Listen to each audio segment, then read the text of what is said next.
Ça y est, j'ai activé l'Ultra Instinct. Bah oui, j'étais blasé, et donc j'ai activé l'Ultra Instinct. Salut tout le monde, j'espère que vous allez bien.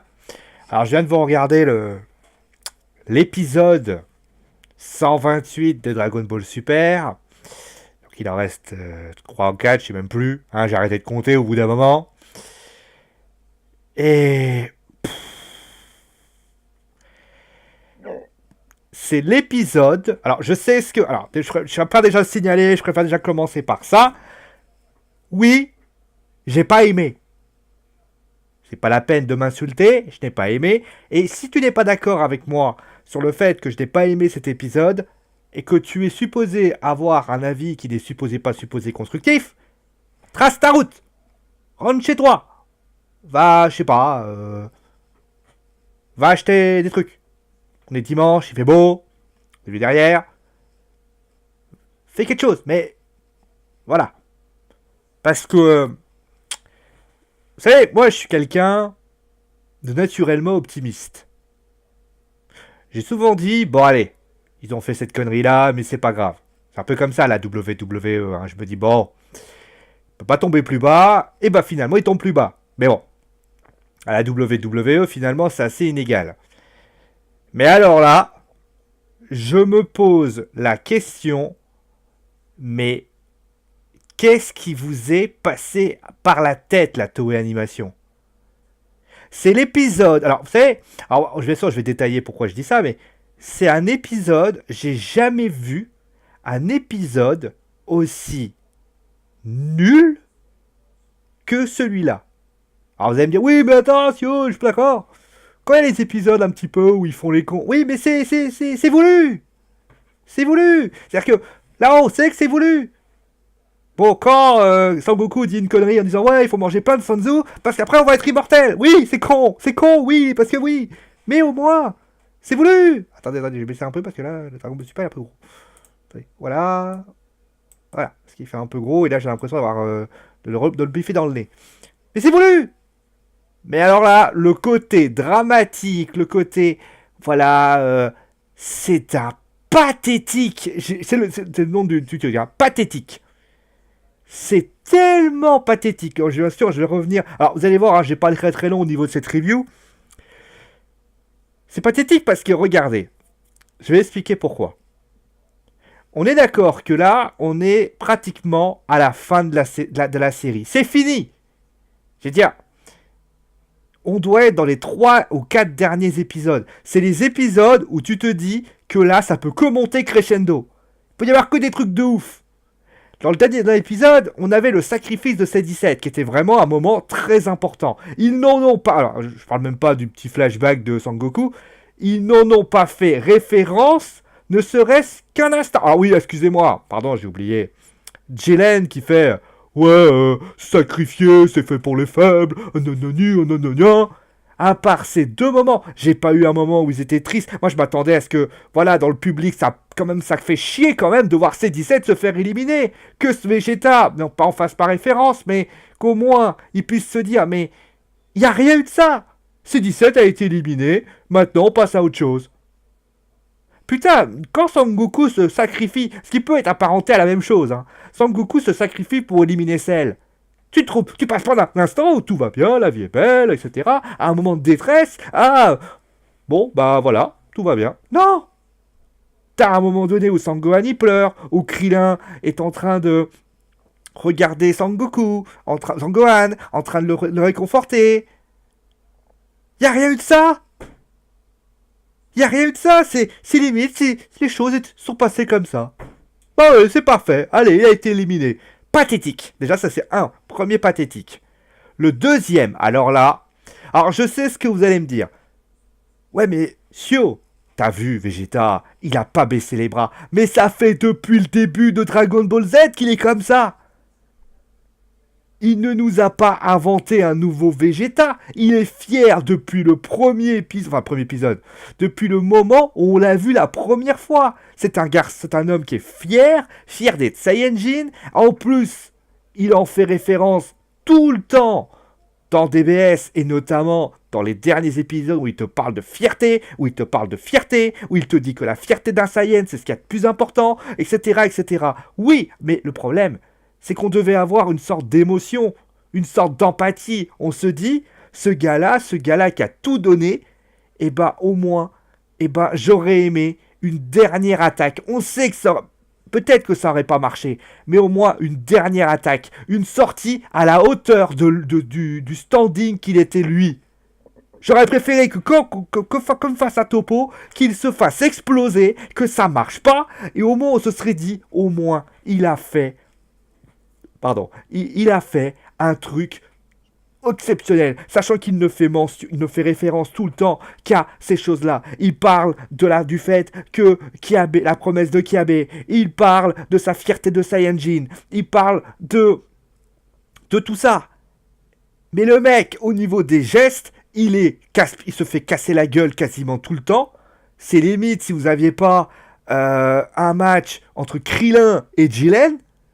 C'est-à-dire que Vegeta passe son temps à se relever, mais ça ne sert à rien. Il y a un Final Flash. Celui qui avait cru que ce Final Flash allait devenir le geste de l'année, il faut arrêter. Donc, à un moment donné, moi d'ailleurs, à un moment donné, pour vous rappeler, même j'ai eu un motif d'espoir. C'est le moment. Alors au début, peut-être qu'il se fait tabasser, ça peut s'expliquer, oui. Mais alors après, c'est quand il se fait accrocher, vous savez, par la botte. Il y a Bulma qui l'appelle, qui fait « Allez, lève ton cul !» Et là, il fait « Putain, mais tu peux pas te taire, toi ?» Là, je me suis dit, il va tenter un dernier truc. Et à la limite, j'aurais dit « Allez, il tente un dernier truc, il rate, mais au moins, il affaiblit Jiren. Et là, Sangoku aurait pu faire quelque chose. » Mais, qu'est-ce qui se passe? Il tente un pathétique Final Flash où tu sais à 3 mètres que ça ne marchera jamais. Et après, il se fait éliminer. Ah, il se met à pleurer un peu. Ouais, excuse-moi, je suis désolé. Alors, il donne un peu de puissance à Sangoku. Mais ça sert à quoi? Au final, on a eu... Allez, le début de la moitié de l'épisode, on a eu 10 minutes où Vegeta a juste servi à rien. Ça veut dire que son départ, à la manière de Sangohan, en fait, il est parti de la même façon. Vous allez me dire, oui, mais il y a un côté mélodramatique, mais ça, on s'en fout. C'est pas comme ça que Vegeta doit partir. Vegeta, c'est un garçon. Limite, il aurait pu essayer. Il a essayé à un moment donné, mais il aurait pu essayer d'emmener Jiren. Il aurait pu lui dire, voilà, j'ai m'auto-détruire. Il aurait fait ça. Moi, j'aurais dit, ok, le mec, après, Jiren, il aurait essayé tout simplement de lui mettre une patate pour essayer de le jarter, ou tout simplement, il aurait contenu la puissance de son sacrifice. Et là, on se serait dit, ah ouais. Même ça, il n'y arrive pas. Et là, il se fait dégager. J'aurais dit, ok, il n'y a rien eu. On a eu des pauvres droites. On a eu un combat qui était pathétique. Et à un moment donné, j'ai même eu de la pitié. Non pas pour le combat de Vegeta, mais sur ce qu'il fait. C'est-à-dire que Vegeta est considéré aujourd'hui dans l'anime, je ne parle pas du manga, Dragon Ball Super, comme... à la hauteur d'un mec comme Sangohan. Même Sangohan, pour vous dire la vérité, a quand même eu un départ un peu plus noble, puisqu'il s'est sacrifié. C17 a eu un départ 10 fois plus noble que Vegeta. Je ne sais pas si vous imaginez l'incohérence aujourd'hui de ce que aujourd'hui le manga de l'anime nous a produit. Ils nous mettent un numéro 2, on va dire entre guillemets, un espèce d'adjoint de Sangoku, qui a quand même combattu des plus grands avec Sangoku, Cell, Freezer, Boo, et qui a également qui est supposé être son adjoint parce qu'il fusionne. Il fusionne tout le temps. C'est lui qui... Ils vont pas fusionner Sangoku avec Krillin ou avec, je sais pas, Sangohan. Ils le fusionnent avec celui parce que c'est lui qui est son éternel rival. Et là, tu vois un Vegeta qui se fait tabasser. Alors, vous allez me dire, oui, mais c'est très shonen. Oui, mais quand c'est shonen, les shonen, à un moment donné, quand on se prend des coups, on réagit. Je vais prendre juste un exemple. Quand Seyar se fait démonter par le chevalier des Gémeaux, il est au sol, il ne bouge plus. On est d'accord, il ne bouge plus. Tout le monde se dit, c'est la fin. C'est la fin, Seyar va perdre. Mais à ce moment-là, il se relève. Il se relève. Il développe une nouvelle technique. Quand dans Yu-Gi-Oh! Et à quel point je vais loin, hein, dans Yu-Gi-Oh! Vous avez, moi je me souviens par exemple d'un épisode, vous savez, alors j'ai regardé Yu-Gi-Oh! Et GX. À un moment donné, dans GX, il y a, je crois qu'il y a un mec qui est en train de lutter contre un Exodia, enfin un truc comme ça. Je sais plus qui est quoi son nom parce que c'est pas. Voilà. Le mec il tire la carte. Il fait un combo de ouf. Il fait un combo de ouf. Le mec il fait. Oh, n'importe qui fait ce combo. Il fait, oh. Ou alors, ou tout simplement, il met ce combo de ouf. Et ben, quand il tire la carte et que le mec après, il est la carte et après c'est terminé, là tu te dis. Ah ouais. Ah ouais, putain. Ah ouais, chaud, chapeau. Ah ouais, chapeau. Le mec il a tenté et là ça passe. Quand Vegeta balance son Final Flash contre Cell, tu sais que même si tu sais que ça ratera, parce que tu sais très bien que c'est pas lui, c'est pas terminé, c'est évident. Mais au moins tu as ce soupçon de te dire, au moins, mais là il n'y avait aucune chance. J'ai même l'impression qu'ils nous ont spoilé le titre, il nous a spoilé en nous disant tout simplement, bah écoute, de toute façon Vegeta, t'inquiète pas, hein, cherche pas à comprendre, il va perdre. Mais c'est pas possible. On ne peut pas continuer comme ça. Je peux vous donner des tonnes d'exemples. Regarde, l'exemple, je reviens sur Yu-Gi-Oh! Quand Joey se prend le dragon ailé de rat, alors je sais plus c'est quoi son nom en japonais, il arrive, il se fait happer. Le mec, il est toujours debout. Bon, après, il s'écroule. Mais t'as ce sentiment de dire, putain, t'as vu le manga? Moi, j'avais vu le manga, hein. Tout le monde avait dit, la fois, je me suis dit, putain, il va se faire des... Oh putain, oh putain, oh putain, oh putain. Et le mec, il s'écroule. Et là, je me suis dit, ah ouais, bien. Mais alors là, c'était pathétique. Limite, j'aurais voulu que lui mette un coup et après, bah ciao, bye bye. Pas le faire durer autant. Oh, c'était pathétique. J'ai trouvé ça, mais tellement, mais pathétique.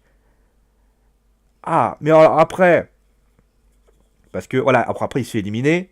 Surtout que voilà, si c'est, il fait ce truc-là, alors pour mettre en avant le côté fierté, le côté ci, le côté ça, mais quelle est la finalité de l'histoire?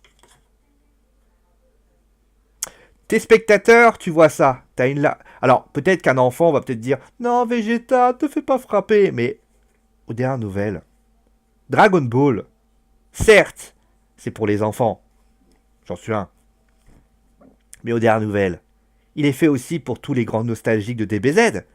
Parce que je suis désolé, celui qui a 30 ans aujourd'hui, ou celui qui a 25 ans, celui qui a regardé Dragon Ball Kai, Z-Kai, pardon, j'ai oublié le Z, quand celui qui a regardé même Dragon Ball GT, qui est peut-être pas ouais, c'est vrai que c'est pas l'animé le plus impressionnant, jamais Vegeta. Alors vous allez me dire oui, mais le statut de Vegeta était pas le même, mais il y a toujours eu cette espèce de fierté. Et c'est pour ça d'ailleurs que il y avait toujours un aspect, il n'y avait jamais eu un côté pathétique. Peut-être que les situations se rendaient pathétiques, mais jamais j'ai entendu, oui, à un moment donné, l'action se rendait pathétique. Et ça, c'est la réalité. Qu'on le veuille ou non, ça, moi, je suis désolé. Alors, je sais que peut-être que tu n'aimes pas ce que je dis. Peut-être que tu trouves ça ridicule. Peut-être que tu es en train de me dire, mais t'es qu'un pauvre con. Mais moi, je dis... D'ailleurs, je t'emmerde. Mais clairement, j'ai trouvé l'épisode 128 pathétique. Je peux pas expliquer plus clair. Je veux dire, en plus, son départ, finalement, il est acté. C'est-à-dire que limite, on aurait mis un contrat à Vegeta en disant, bon, après, tu as signé jusqu'à l'épisode 128. Après, bon, tu signes plus, hein. Ça aurait été pareil. Ça aurait été un acteur, on aurait même pu se dire, ça aurait été un catcheur, on aurait dit qu'il avait jobé.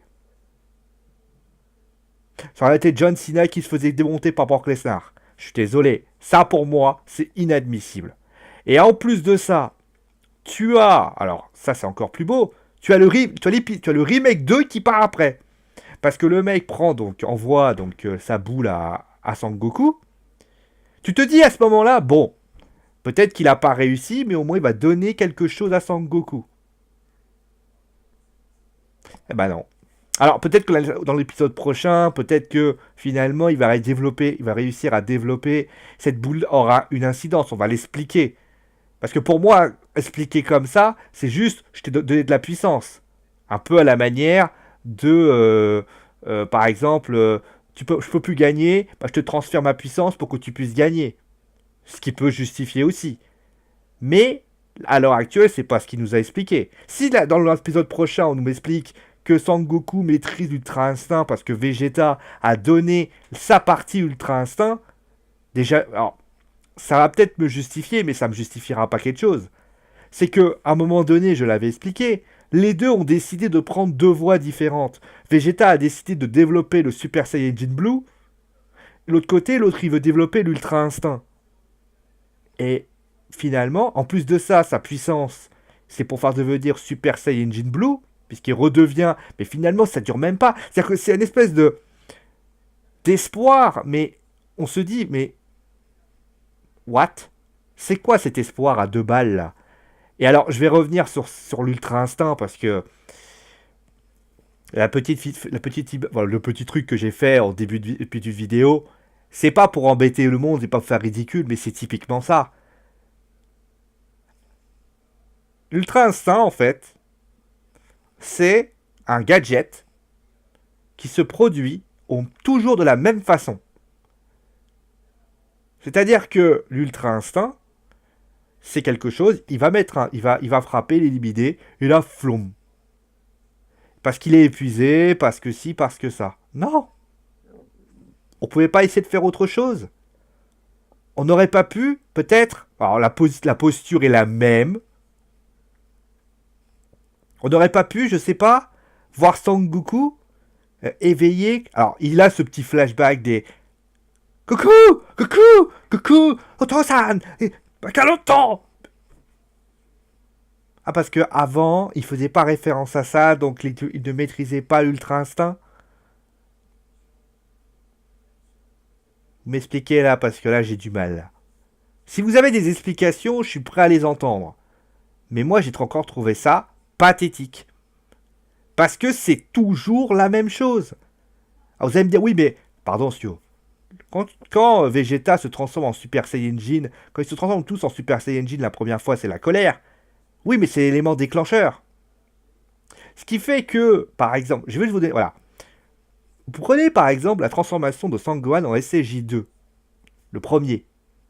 C'est parce qu'il a le ping qui saute.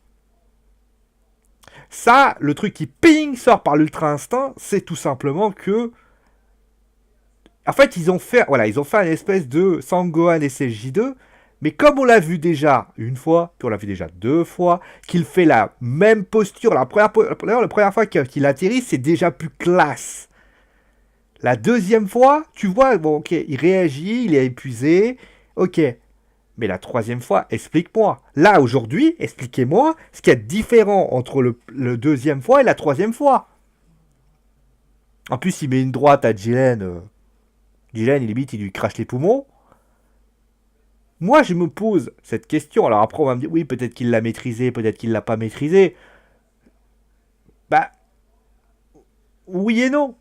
Il ne l'a pas maîtrisé. Parce qu'il... Enfin, il l'a maîtrisé, mais il pouvait pas le prendre son point. Là, on voit Jiren qui... Il est où? Donc ça veut dire qu'il y a eu un déplacement instantané. Donc là où je veux en venir, c'est que même ça, il aurait réussi à le foirer. C'est-à-dire que nous, on savait, parce que ça aussi, c'est... Bon, merci la Toei Animation de spoiler. Parce que ça aussi, je veux dire, ça, je sais que c'est souvent comme ça au Japon.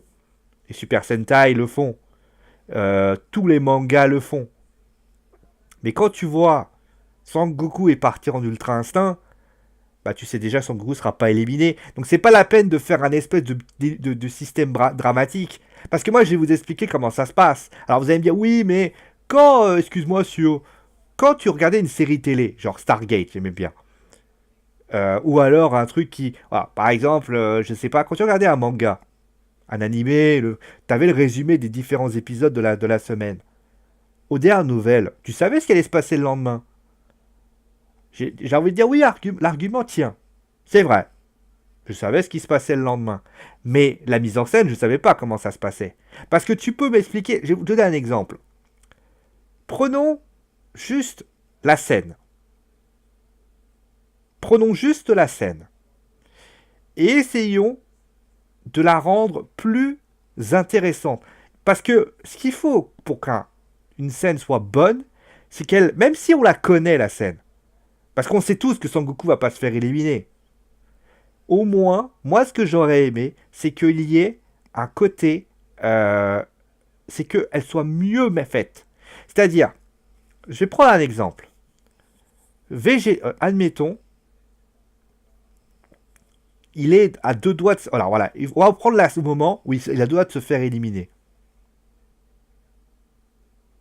Il est à deux doigts de se faire éliminer à ce moment-là. Et à ce moment-là, Jiren va lui mettre son coup de poing. Déjà, première chose que tu peux faire, c'est mettre un effet de lumière. De manière à ce que, ou limite, que tout le monde ferme les yeux. Que ça soit, même qu'on ait l'impression, voilà, de se dire. Et là, le côté lumière aurait pu déjà nous donner une part de mystère. Parce qu'on se serait tous dit, putain, est-ce qu'il est revenu, est-ce qu'il est parti ou est-ce qu'il n'est pas parti? Et là, ou alors, et là, Jiren aurait frappé, tout le monde aurait été là en train de dire, qu'est-ce qui s'est passé? Et là, tu vois Jiren au sol. On comprend pas ce qui s'est passé. Jiren est comme ça en train de se tenir le ventre. On sait tous comme ça, qu'est-ce qui se passe? Qu'est-ce qui s'est passé? Ou qu'est-ce qui... Waouh, qu'est-ce qui s'est passé quoi là? Là, on se serait tous dit, mais c'est quoi? Et Sangoku n'a pas bougé. Il est resté stoïque. On s'est tous dit, mais... Là, Jiren se relève. Et là, il en prend un deuxième. Là, on se dit tous, mais qu'est-ce qui se passe? Et au moment de ça, Jiren se réveille. Et là, l'ultra instinct se réagit. Et là, on est tous là en train de dire, ça y est. D'accord. D'accord. Mais là, non. Là, non. Là, c'était plutôt pathétique. C'était du Kefla version Jiren, en fait. Et ça, j'ai trouvé ça pathétique. Parce que là, voilà, vous voyez la différence du scénario que je vous ai donné là?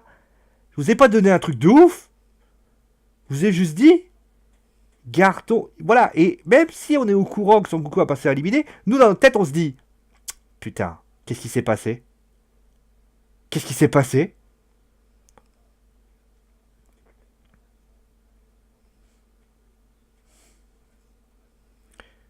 D'ailleurs, quid de Freezer qui est disparu. Hein. Quid, voilà, Freezer, voilà. Ou alors un Freezer qui, d'ailleurs, dans le flashback, mais un Freezer qui aurait pu... Un Freezer qui est inactif, mais bon, ça, à la limite, bon, ça, par contre, il aurait pu essayer d'intervenir encore une fois pour rigoler un bon coup. Ça aurait été pathétique s'ils avaient continué, mais ils l'ont pas fait, heureusement. Mais, voyez la différence entre ce qu'a proposé la Toei et ce que j'ai proposé?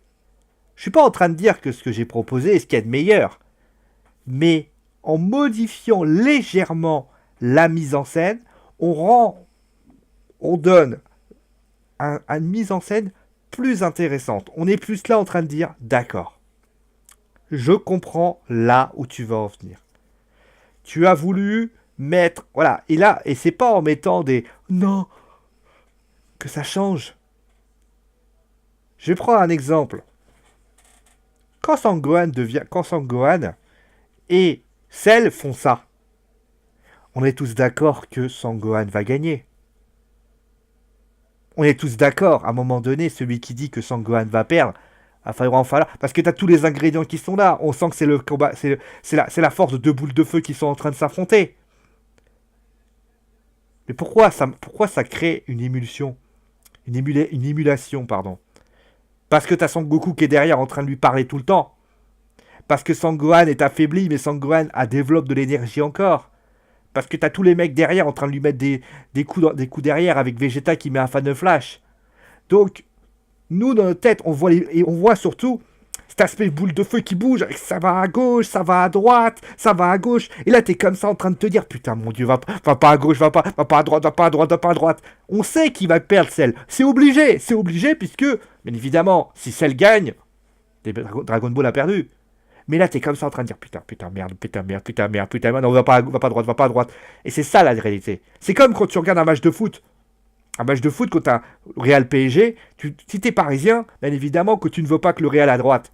Mais dans ta tête, mais si tu connais déjà le résultat, tu dis, non, putain, va pas à droite, va pas à droite, va pas à droite, va pas à droite, va pas à droite, non, pitié, non, non, c'est ça qu'on veut. Et là, l'épisode d'aujourd'hui, il était pathétique. Parce que, déjà, Vegeta, j'ai déjà expliqué, je vais pas en revenir, parce que tout est spoilé. Et pas spoilé forcément lié à... Bon, le titre, bon, ça, à la limite, hein, on va pas se mentir, on va pas revenir là-dessus. Mais parce que l'épisode est pathétique. Parce que tout est fait pour que ce soit pathétique. C'est-à-dire que la transformation en Ultra Instinct qui est mal mise en scène, le Vegeta qui est jeté comme une merde. C17 a eu un meilleur départ que Vegeta. Je sais pas si vous vous rendez compte quand même de la gravité du moment. C'est comme si on avait Bobby Roode qui était mieux, qui faisait un meilleur départ que l'Undertaker. C'est quand même étonnant. Quand Jinder dit, c'est pour faire parler aux fans de catch, tu es le numéro 9, lui le numéro 5. Mais il a raison. Moi, je donne 20 ans de ma compagnie, je suis numéro 9. L'autre côté, tu es numéro 5. Donc là où je veux en venir, et ça c'est vrai, je pense qu'il y a eu des erreurs, des grosses erreurs de la part de la Toei Animation. Et on peut faire des erreurs au début, quand voilà, mais je comprends pas comment la Toei peut faire des erreurs aussi grosses que les faire aujourd'hui. Il va falloir qu'on me justifie ça, parce que la Toei Animation fasse des erreurs au début dans DBZ, c'est normal. Il venait d'arriver, mais me dis pas que ils sont pas capables d'utiliser les ingrédients de Dragon Ball. Dragon Ball, c'est un truc universel. On le sait. C'est pas besoin de chercher compliqué, hein. Voilà, ça évoque des choses. Ça évoque des choses. Ça nous évoque des choses qui nous donnent une sorte de sensation. À aucun moment dans cet épisode, j'ai eu un moment où je me suis dit, ah ouais, putain, j'ai eu un frisson. Rien. C'était plat. Comme si tu mangeais un sandwich, mais tu t'en bats les couilles en fait. Et l'épisode prochain, tu vas voir qu'il va y avoir un combat entre Jiren et Sangoku, avec, sans conteste, Sangoku qui va battre Jiren. Il va y avoir 2 épisodes, ou peut-être 3. Il va y avoir le seul qui peut nous sauver, c'est Freezer. Mais encore une fois, non. Parce que Freezer, s'il gagne, il va demander peut-être la vie éternelle, il va demander des trucs. Mais alors à ce moment-là, Beerus, il va dire, bah allez, vous prenez les trucs, hop, les potas là, et flom, on fait fusion végétaux. Non. C'est de la solution de facilité. On ne met pas le spectateur dans une difficulté. On le laisse tranquille. Il faut surtout pas... D'ailleurs aussi, ça je vais en parler, arrêter. Alors je sais qu'ils l'ont pas fait contre Black. Et ça a plutôt bien marché d'ailleurs, parce que moi je suis désolé, contre Black, moi j'ai adoré l'arc Black parce que Zamatsu me plaisait, mais surtout parce que le gagnant de l'arc, c'est pas Sangoku, c'est Trunks. Pourquoi c'est pas possible, alors, de laisser gagner un autre que Sangoku? Moi franchement, si Sangoku avait été éliminé dans cet épisode et qu'il aurait donné sa puissance à Vegeta, j'aurais trouvé ça, mais gros, culotté, et j'aurais été comme ça. Parce que c'est typiquement ce qui aurait dû être fait. À un moment donné, Sangoku et Vegeta, je l'ai dit d'ailleurs dans une des vidéos, Sangoku et Vegeta vont pas... Enfin, Sangoku va pas être le numéro 1 tout le temps. Que Sangohan prenne sa place, que Vegeta prenne sa place, je trouve ça normal. Si Vegeta avait gagné cette victoire, on aurait tous été dithyrambiques, hein. Putain, Sangoku, tu m'étais... On va finir par croire que la Toei veut que Sangoku s'appelle John Cena. C'est-à-dire, il faut surtout pas toucher à l'effigie. Qui veut pas dire que Sangoku est un mauvais héros. Ça veut juste dire que Sangoku ne peut pas se mettre mis en avant tout le temps. Ultra instinct ou pas ultra instinct. Moi, j'aurais voulu que Sangoku donne l'ultra instinct en faisant tiens, je te donne la boule et tu voilà. Mais bon, ça a été décidé autrement. Enfin bref. Je vais pas revenir. Voilà, on va arrêter parce que je crois que j'ai tout dit. C'est un épisode qui m'a extrêmement déçu. Et là, vivement que ça se termine. Le prochain épisode, je sens que ça va être un combat. Vous allez voir que je vais dire, voilà, il y a eu un combat, point. Alors je le ferai sans doute lundi soir ou mardi matin, hein, la review. Mais que c'est triste. Que c'est triste de voir qu'on n'est pas capable de trouver, d'avoir eu les ingrédients nécessaires pour faire une super série et qu'au final, on en fait de la merde. C'est vraiment triste. Enfin bref. Vous faites ce que vous voulez, la Toei. Hein. C'est votre manga. Hein. Moi, après, vous savez, quand il sera plus là, j'irai peut-être regarder d'autres mangas. Mais vous savez, je vais même vous dire un truc. Hein. J'ai la nette impression que il y a eu deux. Vous savez, alors faudrait qu'on regarde. Attends, je vais regarder un truc, tiens d'ailleurs. Je vais faire un petit. Alors, après, on va arrêter. Hein. J'aimerais bien savoir qui a produit Senseiya Omega. Attendez, on va regarder ça. Alors. Ah, bah voilà, vous avez de la Toei. Et ben voilà. Je me disais que c'était pas. Ça me disait quelque chose. Si vous voulez un exemple, encore une fois, d'un manga que la Toei a défoncé, aujourd'hui, je parle pas de avant. Hein. Regardez les Senseiya il y a quelques années. Et allez voir ceux de maintenant. Ils sont entre 2012 et 2014. Et encore eux, ça allait. Hein. Vous allez voir, ça va vous faire très bizarre. Et encore, je répète une nouvelle fois. Hein. Et encore, c'était pas mal. Bon allez, on va s'arrêter là pour aujourd'hui. Je fais bien sûr des gros bisous. Je vous dis à très vite, bien évidemment, pour une nouvelle review. Alors, je ne sais pas la review que je vais vous présenter. Mais ça fait mal. Ça fait chier. Ça fait chier des bulles carrées. Bon, allez, prenez soin de vous. Et comme toujours, à très vite pour une nouvelle vidéo. Ciao tout le monde!